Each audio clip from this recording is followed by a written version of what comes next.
In this video, we'll be going over IRS Notice CP30.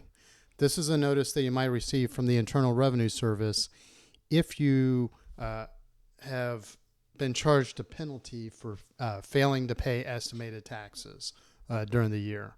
So we'll go through this step by step, but first just kind of a big background picture. So not only does the IRS expect that you pay your taxes each year, they expect that you pay your taxes as you earn income. So there are certain rules that are in place about paying what's known as estimated tax throughout the tax year. Most people generally don't need to worry about this if they have W-2 paying income.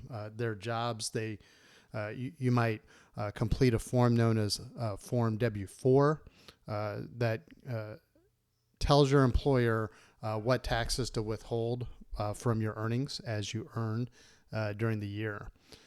Self-employed individuals may or may not pay attention to the income that they're earning during the year, but a lot of times some, especially new businesses that haven't really gotten used to making a profit yet, can fall into a trap of not paying estimated tax as you go. So what we're going to do is we're going to go through this notice. We're going to talk about what you can do to avoid having this occur to you in the future. And then we'll take a look at the IRS website that talks specifically about this notice. So this is a redacted version. This is what I pulled up on the IRS website. So up in the right-hand corner, you'll see the CP notice, CP30, for a specific tax year, which is redacted for some reason. The notice date, I usually encourage people to pay very close attention to the notice date, because if you are required to make a payment, if you want to take some sort of action, you usually have a certain number of days from the notice date that you can take that specific action. So we'll get into that in just a moment. Taxpayer ID number, social security number usually, or an individual taxpayer ID number. If this was an employer or a business, this would be an employer ID number, and then a contact phone number for the IRS. Over here on the left-hand side, this would be the taxpayer's name and address field, and up here, for some reason, would be the specific IRS office that issued this notice. So the summary here is that you've been charged a penalty for failing to pay estimated tax, and as a result, your refund was reduced. So looks like this was for the 2007 tax year. So all of this is redacted, but basically there's tax payments that you made, tax that was withheld, taxes that you owed, and then a failure to pay estimated tax penalty, which results in some sort of a lower amount of refund that you would normally be entitled to. So this is obviously kind of a mock-up done by the IRS. I don't know that you would get a notice for a refund that's been altered before you actually get the refund when we're talking about a tax year that's 3 years before the notice date. So the 2007 tax year, presumably this would have been, the tax return would have been filed in the spring of 2008, and we're getting a notice in August 2011. So that in itself doesn't make sense, but let's walk through this hypothetical just to kind of see what we can recognize. So the next steps, it doesn't look like there are any required next steps because they're still expecting a refund even after that change for the estimated tax. So if there was any reason to contact the IRS, you can send them this contact information slip. You can, if you do include a correspondence, you should write your taxpayer ID number, the tax year, and the form number on your correspondence. And if you do use this form, I always encourage people to use the address here instead of the address on the letterhead. Sometimes they are the same, and sometimes they are different.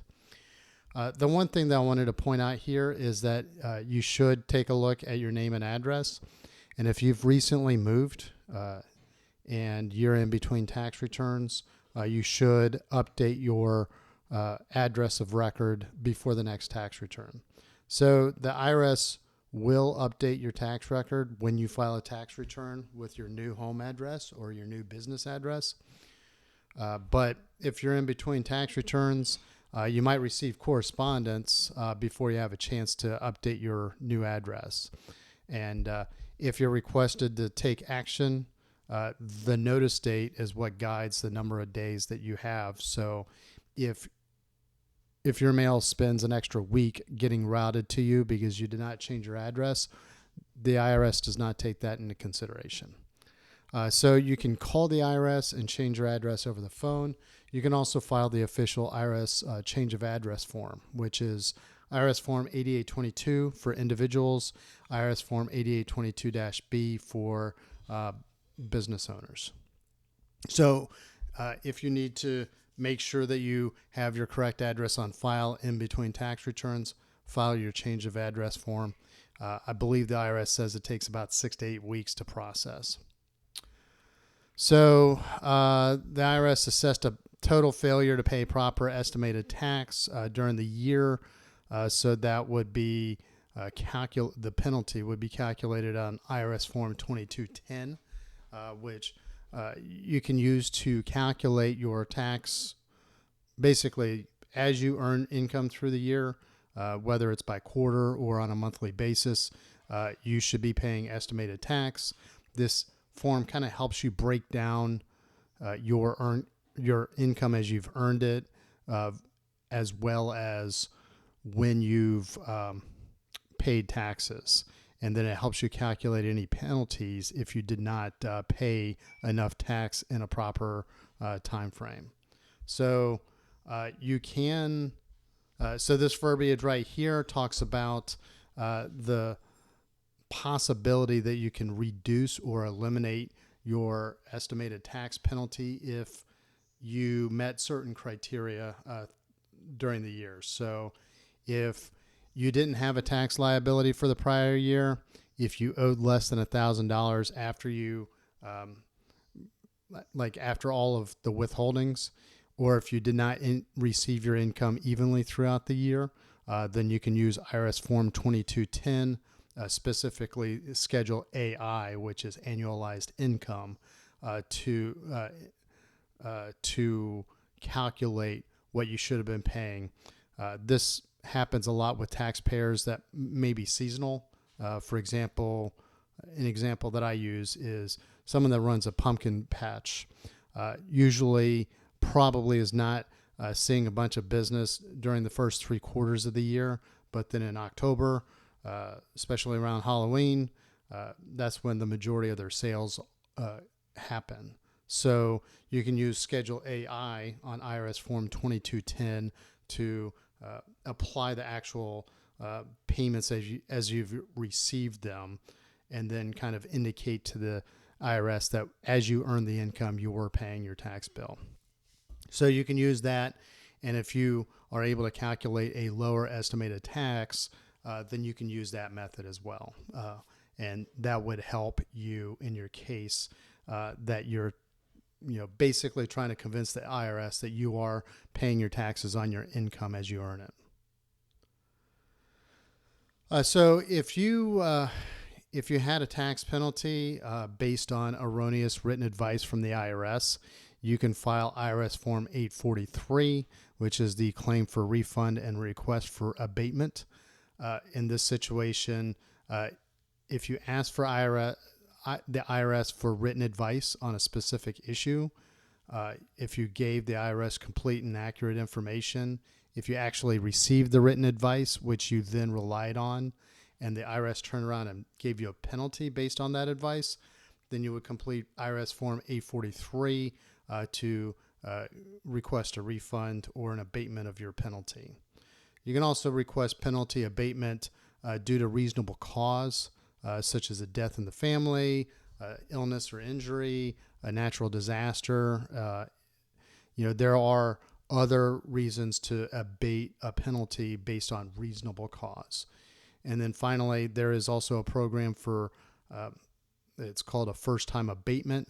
So any taxpayer that is requesting penalties to be removed for the first time can request an abatement under what's known as a first-time abatement method.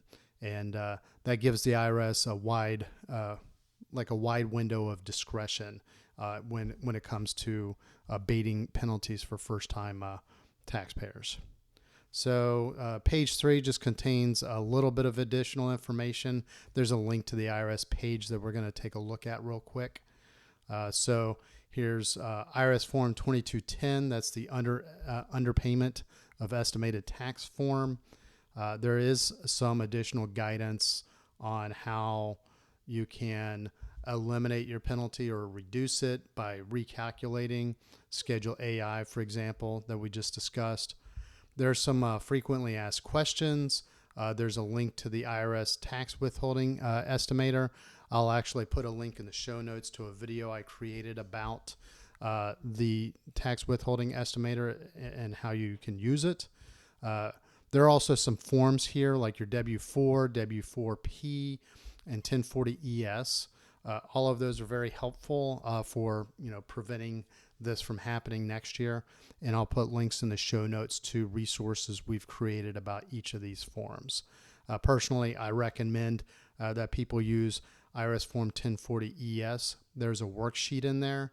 And the video that I've created actually goes step by step on how to use that worksheet to determine what you should be paying in terms of quarterly estimated tax payments based on the income or the tax withholdings that's already being taken out of your existing income. So if you're an employee but you've got a side hustle, the spreadsheet in IRS Form 1040-ES kind of helps you take account multiple sources of income, all of your tax withholdings, just to make sure that you're still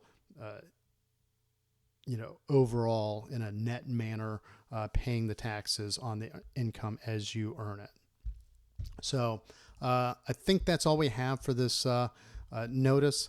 As I mentioned, we'll put links in the show notes to resources we've created about some of these forms.